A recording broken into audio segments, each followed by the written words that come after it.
أعوذ بالله من الشيطان الرجيم بسم الله الرحمن الرحيم والصلاة والسلام على رسول الله صلى الله عليه وسلم. Assalamu alaikum wa rahmatullahi wa barakatuh. Mes chers frères et sœurs en islam, aujourd'hui, notre rappel se repose sur les dirigeants sont à l'image du peuple. De nos jours, regardons ce qui se passe dans certains pays où les dirigeants sont injustes envers leur peuple. Leurs gouvernances ne sont pas conformes à la loi divine ou prophétique. Les dirigeants ne font pas la promotion du bien en évitant le mal. Ils mélangent tout. Et ils font tout et tout pour conserver leur pouvoir, non pour satisfaire leur peuple. C'est de même ce comportement ou problème que ces peuples la font en face. Le peuple n'arrive pas à distinguer du bien et du mal. Le peuple n'arrive pas à céder entre eux-mêmes. Mes chers frères et sœurs en islam, notre sujet se résume en 3 points.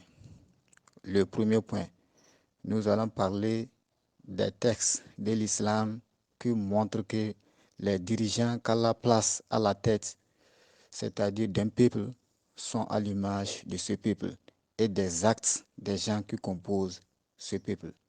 Et en deuxième point, si un peuple n'est pas satisfait de ses dirigeants, que doit-il faire? Si le peuple n'est pas satisfait des actes, des œuvres, de la gouvernance de ses leaders, que faut-il faire? Et en troisième point, est-ce que le fait de révolter contre un gouverneur est un acte conforme à l'islam? Allah subhanahu wa ta'ala dit dans le Coran, la sourate Al-An'am, sourate 6, verset 129,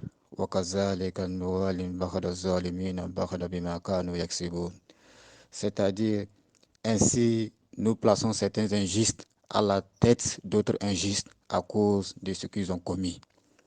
Et d'après Mansour ibn Abi al-Aswad, il a questionné Suleiman ibn Mahra à propos de ce verset. Ainsi, nous plaçons certains injustes à la tête d'autres injustes. Il a questionné, qu'a-t-il attendu dire le compagnon du prophète sallallahu alayhi wa sallam à propos de l'explication de ce verset?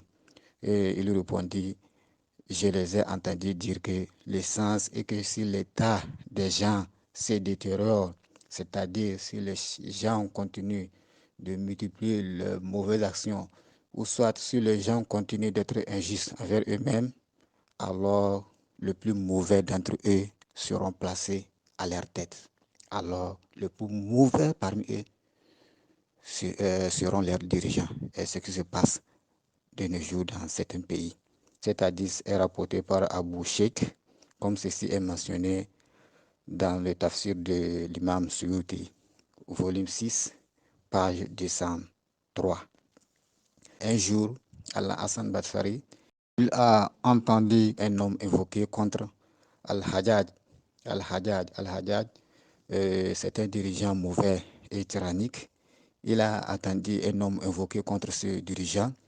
Alors Al-Hassan Basri a dit, ne fais pas cela, c'est certes vous qui l'avez mis là. Nous craignons certes que si Al-Hajjaj perd le pouvoir ou si il meurt, ce seront alors des singes et des porcs qui seront vos dirigeants. Al-Hassan Basri continue de dire à cet homme qu'il a été rapporté que vos actes sont vos dirigeants et les dirigeants sont à l'image du peuple, c'est-à-dire tant que le peuple continue de faire du bien, ils auront un bon dirigeant. S'ils continuent de faire de mauvaises actions, ils auront un mauvais dirigeant. Cet hadith est rapporté par Tabarani. Et mes chers frères et sœurs en islam, d'après Mohammed ibn Sirin, il a dit, des rois sont envoyés aux gens à cause de leurs péchés. Et ici, le mot roi, les rois, ça désigne les dirigeants injustes. C'est-à-dire les dirigeants injustes sont envoyés aux gens à cause de leurs péchés, à cause de ce que les gens font.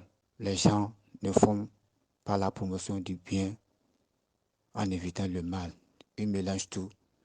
Ils sont dans tous les actes mauvais qui sont contrairement à la loi divine.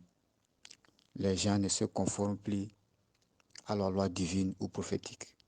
Ils font de ce qu'ils veulent de leur vie. Qu'Allah subhanahu wa ta'ala nous en préserve. Et c'est ainsi que l'imam Ali al-Qadri al-Annafi a dit, si les gens sont pieux, alors Allah va mettre à leur tête des dirigeants pieux parmi eux. Allahu Akbar.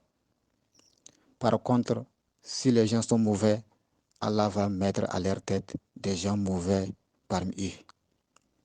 Et comme ceci a été rapporté, le dirigeant est à l'image du peuple. En deuxième point, si le peuple n'est pas satisfait de ses dirigeants, que faut-il faire? Si le peuple n'est pas satisfait de ses dirigeants, c'est à lui d'implorer le pardon d'Allah subhanahu wa ta'ala, de revenir vers son Seigneur en se repentant, en multipliant les bonnes actions, en faisant suivre la mauvaise action par une bonne action.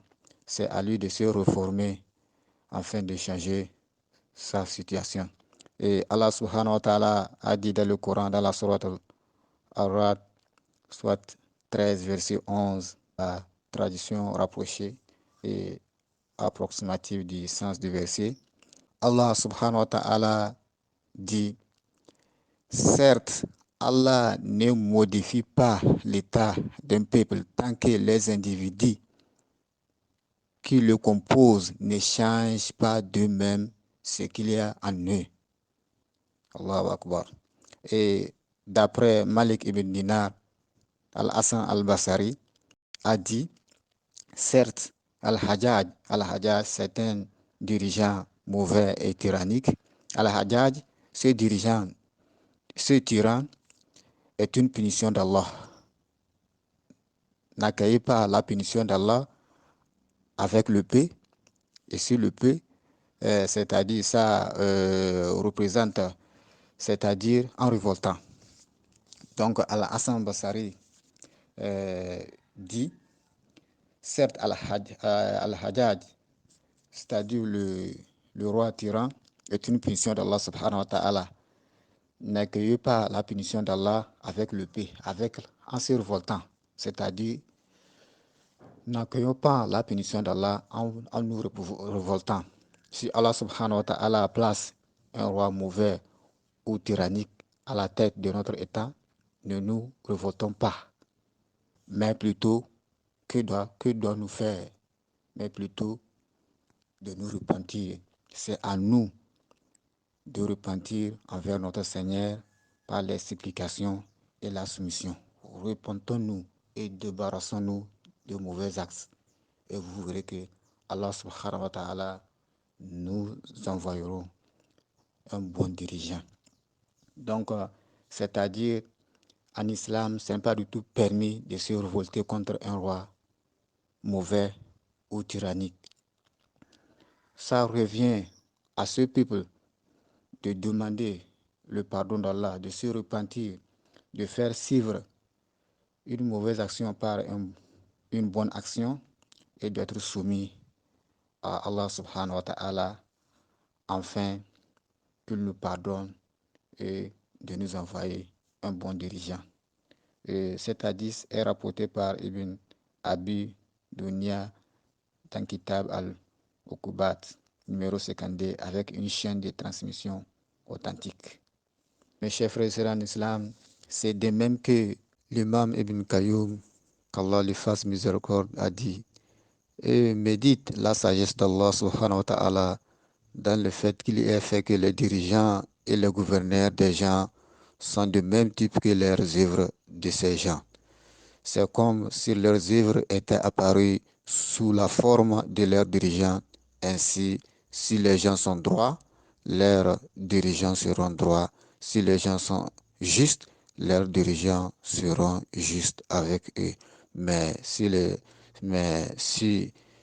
ils sont injustes, alors leurs dirigeants seront injustes. Vous pouvez retrouver ce passage dans Miftah Dar as-Sahada, volume 2, page 177-178. Cependant, le fait de se rebeller contre le gouverneur, quelle que soit la forme de cette rébellion, n'est pas un acte conforme à l'islam et ceci ne fait qu'empirer la situation. Le fait de rebeller contre le gouverneur est une chose interdite en islam, interdite par l'islam. D'après Abdullah ibn Mas'ud, qu'Allah l'agrée, le prophète sallallahu alayhi wa sallam a dit: vous allez certes voir après moi du favoritisme et des choses que vous allez reprouver. Ici, le favoritisme, c'est-à-dire que les dirigeants vont garder pour eux l'argent, alors que le peuple a un droit sur cet argent. Des choses que vous allez retrouver, c'est-à-dire aussi des actes. Vous allez voir les dirigeants qui font des actes de désobéissance à Allah subhanahu wa ta'ala. Et ils ont dit, et les compagnons ont demandé, et ils ont dit, que nous ordonnons-tu au messager d'Allah subhanahu wa ta'ala? Le prophète sallallahu alayhi wa sallam a répondu: vous leur donnez leurs droits et vous demandez votre droit à Allah subhanahu wa ta'ala. Et si le mot droit signifie, c'est-à-dire le fait de leur obéir et de ne pas se rebeller contre eux. Le prophète sallallahu alayhi wa sallam nous conseille de les obéir et de ne pas se rebeller contre eux et de demander notre droit auprès de notre Seigneur Allah subhanahu wa ta'ala. Retrouver cet hadith dans Sahih Muslim de Imam Nawawi. C'est ainsi que d'après Abdullah ibn Zayd, qu'Allah l'agrée, le prophète sallallahu alayhi wa sallam a dit: vous allez certes rencontrer après moi du favoritisme, ainsi patientez jusqu'à ce que vous me rencontrez auprès du bassin. Cet hadith est rapporté par Bukhari, c'est un hadith sahih. Ici le bassin, c'est-à-dire le bassin qu'aura le prophète sallallahu alayhi wa sallam le jour de la résurrection. Le prophète sallallahu alayhi wa sallam nous appelle, nous conseille à la patience. Si au cas où nous rencontrons du favoritisme à la tête de nos États, c'est-à-dire les dirigeants qui gardent tous les biens avec eux, alors que le peuple en a besoin, les dirigeants qui n'arrivent pas à satisfaire leur peuple, alors que l'engagement qu'ils ont pris lors de leur accession au trône, ils ne les accomplissent plus. Les dirigeants qui sont injustes envers le peuple, le prophète sallallahu alayhi wa sallam nous appelle à la patience. L'imam Nawawi a classé cet hadith dans Sahih Muslim dans le chapitre intitulé l'ordre de patienter lorsque les gouverneurs font preuve d'injustice et de favoritisme. Cependant, les manifestations pour se plaindre des gouverneurs sont interdites et sont une forme moderne de rébellion contre les gouverneurs. C'est ainsi que Cheikh Abdel Aziz Ibn Baz a dit: les marches et les manifestations ne sont pas de bonnes choses. Elles ne font pas partie des habitudes du prophète sallallahu alayhi wa sallam et de ceux qui l'ont suivi dans le bien. Vous pouvez retrouver cet passage dans Al-Muttaharat fi Mizan Ashiria al-Islamiyya, page 163.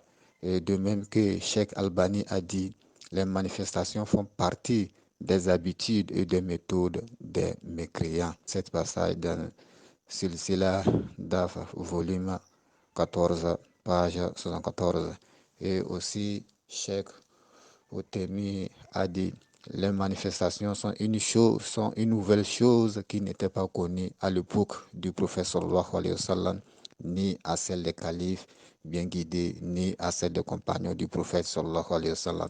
De plus, il se trouve dans cela comme désordre et comme ému de ce qui fait que des manifestations sont interdites. Cheikh Abdel Muhsin Al-Bahda a aussi dit: il n'y a il n'y a aucun doute sur le fait que les manifestations et les marches font partie de la rébellion contre le gouverneur. Et mes chers frères et sœurs en islam, sachez bien que les manifestations, la rébellion contre un gouverneur est interdit en islam, ainsi que les marches. Ceci n'étant pas connu au temps du prophète sallallahu alayhi wa sallam, ni au temps des califes, ni au temps des compagnons bien guidés. Qu'Allah subhanahu wa ta'ala nous en préserve. De même que l'histoire montre que le fait de se rebeller contre le gouverneur n'apporte pas de bien et ne fait qu'aggraver le mal. C'est ainsi que l'imam Abu Hanifa a dit à propos de ceux qui se révoltent contre les dirigeants, ils font plus de mal qu'ils font de bien. Mais il a bien clairement, l'imam Abu Hanifa a bien clairement déclaré que ceux qui révoltent contre le gouvernement, qui font des marches, ils font plus de mal qu'ils ne font de bien. Vous pouvez retrouver cette passage dans Al-Fiqh al-Akbar, Riyawatil Abimouti, page 57. L'imam Malik a dit: le fait de patienter dans l'obéissance des dirigeants injustes est meilleur que de leur disputer le pouvoir et de se rebeller contre eux, car cela entraîne un changement de la sécurité vers l'insécurité. Il dit clairement que le fait de se rebeller contre un gouvernement, cela entraîne un changement de la sécurité et vers l'insécurité. Et mes chers frères et sœurs en islam, si nous voyons un peu à peu près ce qui se passe dans le monde entier, dans le pays où le peuple s'est révolté contre le dirigeant, et ce qui se passe maintenant, c'est rien que du chaos total qui règne dans le pays. Dès l'insécurité, le peuple n'est plus libre de toutes les attaques qui se perpétuent dans le pays. Et ceci entraîne le fait que le sang coule, et le sang coule dans ces pays. Actuellement, si vous voyez les peuples qui sont révoltés contre le gouvernement, le pays est dans le chaos total, et le sang ne fait que couler. Et il continue en disant: les représailles et le désordre sur la terre, et ceci est plus grave que le fait de patienter à la justice du gouverneur. Et, mes chers frères et sœurs en salam, le passage a été clair, et si vous comparez à ce qui se passe aujourd'hui dans certains pays, vous remarquerez que ce que le prophète sallallahu alayhi wa sallam a dit, et il a raison, et ceux qui l'ont désobéi maintenant, ils payent le prix. Dans les pays où le peuple se sont révoltés contre leur gouverneur, et maintenant ces pays vivent dans le chaos total, dans l'insécurité, dans tous les mal. Allah subhanahu wa ta'ala nous en préserve. Vous pouvez retrouver cette passage dans Tamhid, volume 23, page 273. C'est de même que Cheikh Islam Ibn Tamiya a aussi dit: il est possible qu'on ne trouve pas un seul groupe qui se soit rebellé contre leur gouverneur sans que cela n'ait entraîné comme désordre ce qui est plus grand que le désordre qui a été enlevé. Mes chers frères et sœurs en islam, sachez bien que les afflictions, les dégâts, les calamités ne sont que les résultats de nos mauvaises actions. Si nous voulons une vie apaisée et heureuse dans ce bas monde et dans l'au-delà, nous devons nous conformer aux enseignements du Coran et celui du prophète sallallahu alayhi wa sallam. En plus, ce qui change les conditions d'un peuple est d'implorer le pardon d'Allah subhanahu wa ta'ala, de se soumettre à lui, de faire suivre une mauvaise action par la bonne action et de promouvoir le bien en évitant le mal. Qu'Allah subhanahu wa ta'ala nous facilite tous dans les axes de rapprochement de notre Seigneur Allah subhanahu wa ta'ala. Allahu alam. Wassalamu alaikum wa rahmatullahi wa barakatuh.